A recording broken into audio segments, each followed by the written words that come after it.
So from this video title, I'm going to walk you through everything you need to know basically, right?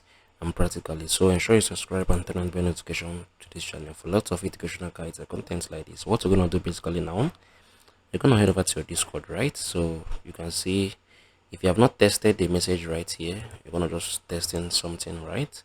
So for you to make this happen, you just right click your mouse. You're going to see this, right? If you click on it, we displayed with the people you want to send this message to, right? So if they are your friends, if you want to do this to your Discord channel or family or friends, any people you want to send it to, right? So this is basically how you can do this, right? You can see the title of this video, how you can do this. So if you found this video helpful, share your thoughts below in the comment section. Let me know if this video helped you guys out. I'm going to see you guys in the very next one.